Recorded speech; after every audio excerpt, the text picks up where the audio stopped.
Hello, I'm Ronnie Eldridge, and welcome to Eldridge and Company. Every guest I have is special, but today's guest is really special to me because it's my granddaughter, Sophie Silberman. And I've asked her to come and talk to me because she's been campaigning for almost a year in this national election, first in the primary and now in the general election. And they talk about a ground game, Sophie. The ground game, are you part of it? And it would be interesting for her to explain briefly what she did, but more importantly, whether it was a good experience for her and what it meant to her. So you want to start with explaining, I don't know, where you started, maybe. Yeah, well, thanks for having me. Yeah, It's been almost a year. I think I went out to Iowa at the end of last October, which is coming up in a week or two. And obviously so much has changed in the past year. I went from being an organizer on the ground in Iowa.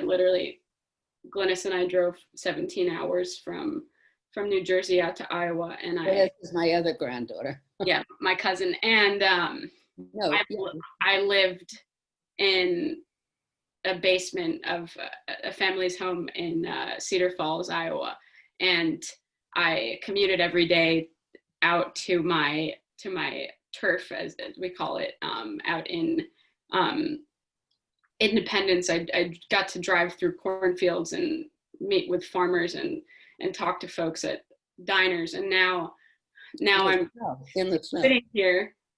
Yeah, now I'm sitting here talking to. I've never met my volunteers in person, and we're sitting here like we are right now, doing everything on Zoom, and it's really weird. And I think everybody's adjusting to this new virtual reality, but being part of the ground game still is very, very exciting. I think technically I am still part of the ground game because I'm directly impacting what's happening on the ground in a battleground state.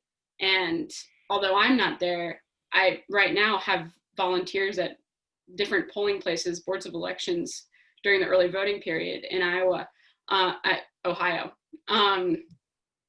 who are on the ground interacting with voters, saving ballots, and I'm managing them from my computer in New Jersey. So Sophie, what are you doing though? What do you campaign? Why are you organizing these people? What's your job? My job right now is I'm one of the 4 regional voter protection directors for the state of Ohio for the Democratic Party. And we are essentially recruiting people to be poll observers.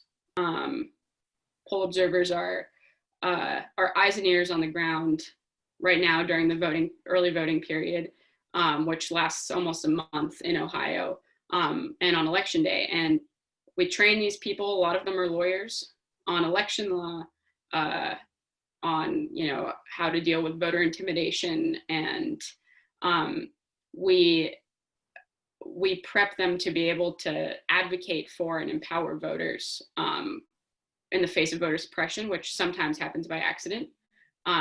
For example, in the past week, we had a lot of poll workers who didn't know the law and were accidentally giving people provisional ballots, and that's really, really bad. That's what I do. I basically manage poll observers. And it's a crucial state. Yes. To the Biden campaign. Well, it hasn't always been. And I think Ohio is really in play now. It's not one of those traditional battleground states. It's definitely a swing state that went for Obama both times and then for Trump in 2016. And it's really exciting for me to work in Ohio because I went to school there. And I think that's sort of where how I got compelled to get involved, to go out to Iowa in the first place was in 2016. I was in Ohio and I got to vote for. Where were you at school? I went to Kenyon College, which is a small little liberal bubble in the middle of a very conservative county And I was sort of, I think back then, thinking back to 4 years ago, to the month of October, I was distracted with my schoolwork, and I was like, I trusted other people would get the job done. And the only thing I did to volunteer to make any difference that for 2016 was, my dad came to visit me the weekend before the election, and we went and knocked doors in Mount Vernon, which is a town right outside of Kenyon. And we knocked on doors of registered Democrats who had voted for Obama, and the majority of them told us to go away, that they were voting for Donald Trump. And I think ever since then,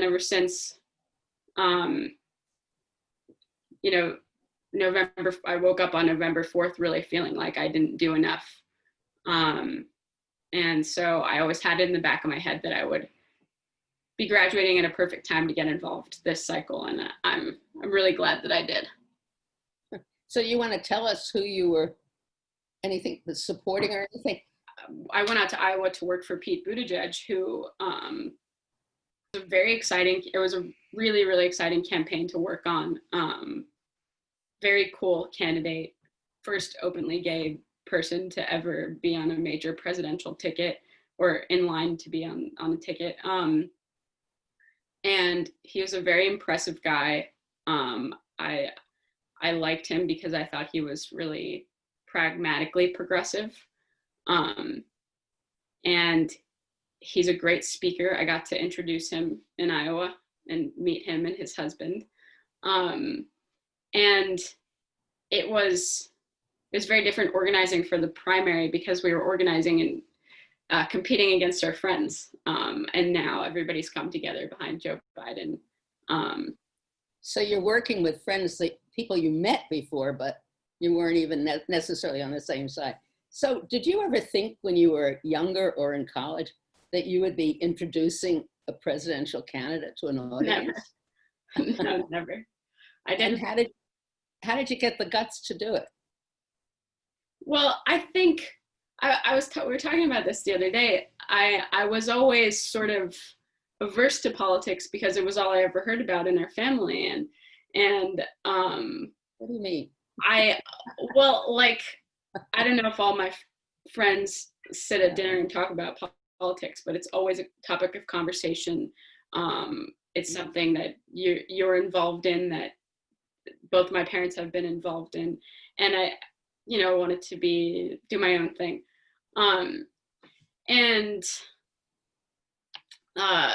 No, I never thought, I didn't study political science or anything. I studied psychology. I never really took an interest in politics, I think because I felt pretty disillusioned, like a lot of people, and I think that's why Donald Trump got elected. But how'd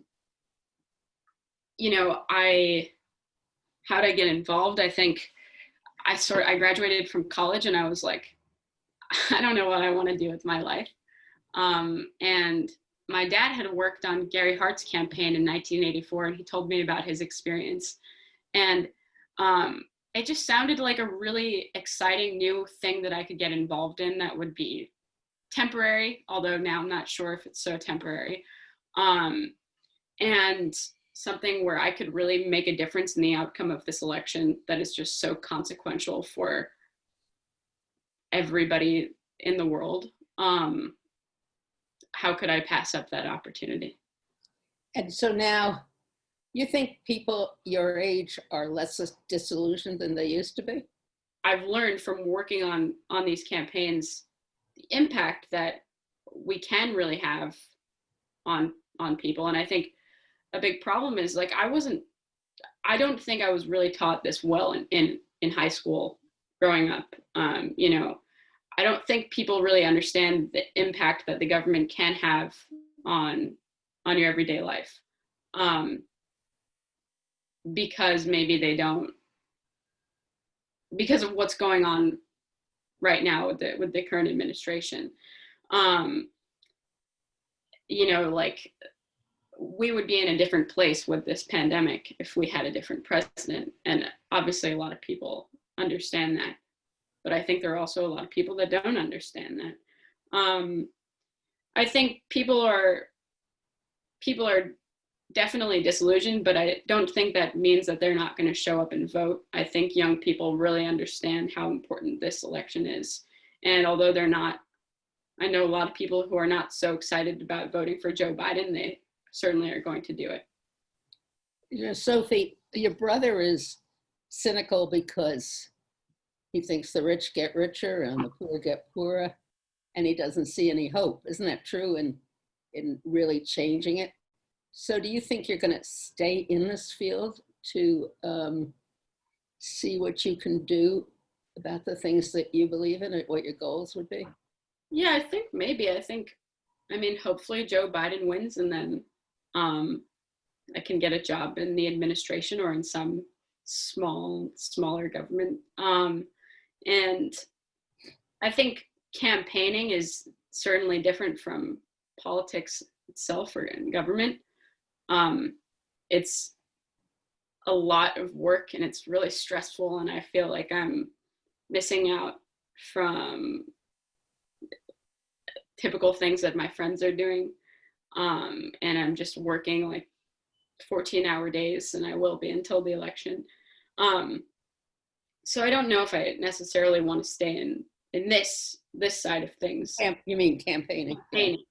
Yeah. But I think I'm definitely interested in moving forward with politics. What did you think about meeting different people from different parts of the country and really from most likely different backgrounds? Well, I think that was the best part of my experience, because I think coming from only ever living in like Montclair, which is a very progressive upper middle class. Yeah, I don't really meet anybody who doesn't agree with me in my normal life. I went to a very liberal college, and you know, I wasn't having debates with Republicans at meal times. I was talking to my friends and agreeing with everything that they were saying. You know, you can get into the nuances of progressive politics, but there's not a lot of people to disagree with and to push you to think outside of your box. What about the people in Iowa? Yeah, no, I'm getting to that. So, sorry.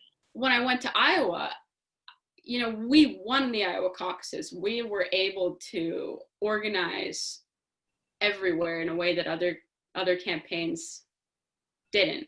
And I met people, and I recruited people to caucus for Pete who had voted for Trump in 2016. And I think, I mean, even if I'd worked for another candidate, I would have met all these, you know, the people I worked with have such different lives from mine. And most of the people that I worked with were at least twice my age and older. And I got to hear from lifelong farmers, from a retired social worker. One of my favorite volunteers was agoraphobic. He didn't leave his house for 3 years until he found Pete, and it like changed his life. But we come from wildly different backgrounds. And I was able to really understand America in a different sense, and sort of understand that like this is one country that is truly made up of so many different types of people. And it's really hard to find one president that can please everybody.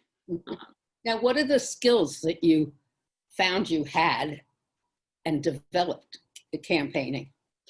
I think I learned more organizing in Iowa and in this job than I did probably in 4 years of college.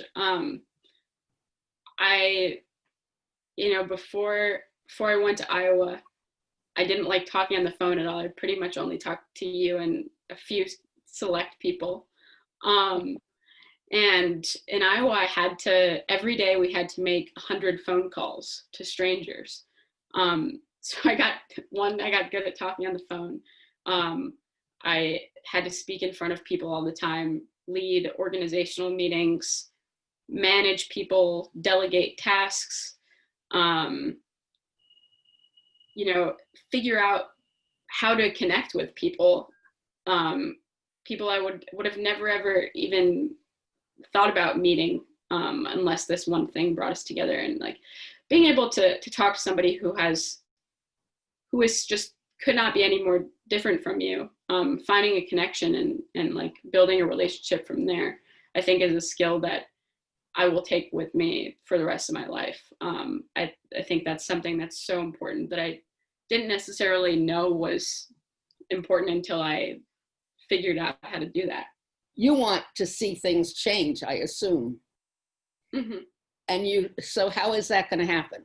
Something that's really impressive about Joe Biden is that he's been talking to all these other candidates who he was running against in the primary. Mm-hmm. I mean, Kamala Harris, his running mate, destroyed him in several debates, and they disagreed about a lot of things. And she's definitely at least a little bit more progressive than he is. And like, I know that he's taken policies from Bernie and Elizabeth Warren, and I sure hope that he gives people like Pete a spot in his administration.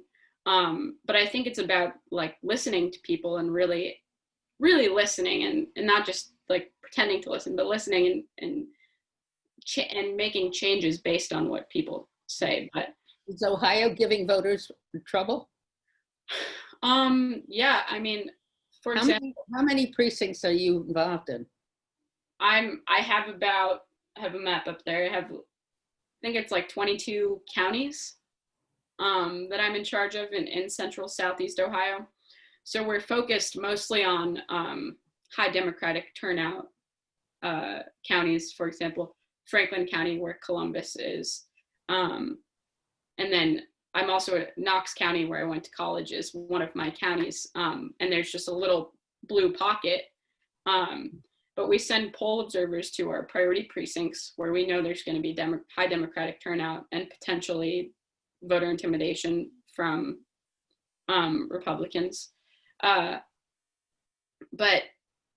basically, we're just, in the past week, the first week of early voting, there were a lot of problems because in Ohio, during early voting, if you go vote in person or if you send in an absentee ballot by mail, you do not need an ID. And all you need is the last 4 digits of your social security number or your driver's license number, and not your driver's license itself, but just the number. And a lot of boards of elections, which is early voting only takes place at the boards of elections. So there's only one polling place per county during early voting. A lot of them were asking voters to show ID. And our poll observers were out in the field and they were able to report that into us. And then we would call the Board of Elections and make sure that they were cleared up on the law. And I guarantee you that saved a lot of votes. Because that's a great satisfaction, isn't it? Yeah. You think you're going to carry Ohio? I think it's going to be really close. But I think, yeah. And I think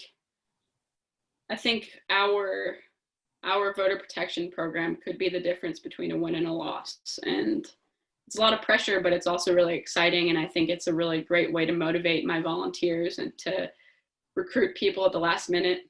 And, we're going to have like 2,000 poll observers across the state, which is more than we've ever had. And if we can protect, listen, in 2016, it came down to 2 votes per precinct in Michigan. And if we can protect 2 votes per precinct, I think that is a lot. That means a lot. And I think we're definitely capable of doing that. So yeah, I think we're going to win Ohio. How do you think Sherrod Brown managed to win when he ran? Ohio was a swing state. You know, I think it's really interesting just the way that the state is broken up. Like if you look, you have like 3 major cities: Columbus, Cleveland, and Cincinnati, and then some other smaller cities like Akron, Toledo, and Youngstown. And if you get people to turn out in the big cities and turn out big, then you can win. The rest of it is pretty untouchable. Like where I went to college, you've seen in Mount Vernon, they there's Confederate flags everywhere.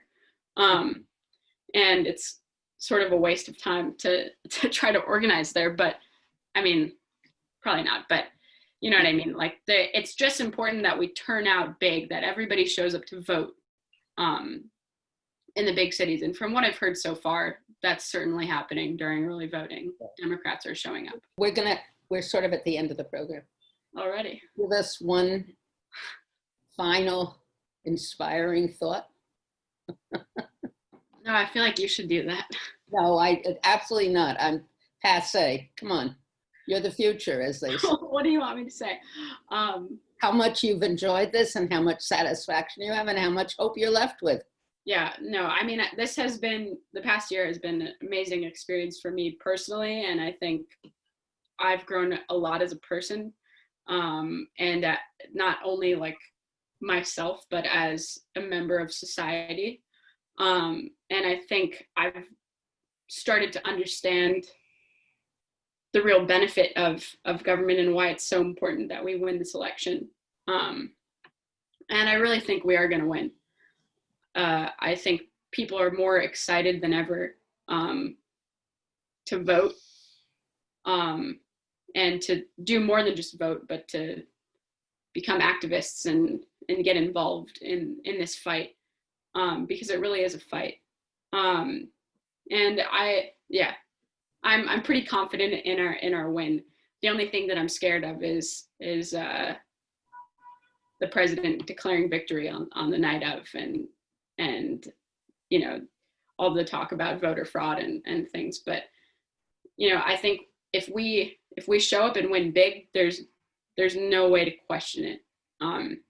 And yeah, I'm proud to be part of it. Good. Well, thank you, Sophie. I am so proud of you, but I don't want to say that because it just means I'm sort of looking, I don't know, what do you need my pride for? But I just hope that you're so indicative of what the future of the country is going to be. And I hope that you are able to help make it a better place. Does that sound good? Yeah. So what are you doing tonight? Tonight, well, I have my phone bank, and I have a lot of my phone bank. We're gonna call poll observers and get them signed up for training, and then we can start assigning people to polling places across the state for election day. So what's your message to anybody who's looking at this program? My message: do something. Sign up for a phone bank. Talk to your friends who, you know, might not have a plan to vote. Vote early if you can. Call up your Trump supporting cousin and talk to them about why you're voting for Joe Biden. Sign up to be a poll worker. Come be a poll observer in Ohio if you can. There's so many different things that you can do. Write a postcard, send an email, post on Facebook. You know, there are so many options, and there's really no excuses not to help out. And vote. Yeah, and vote.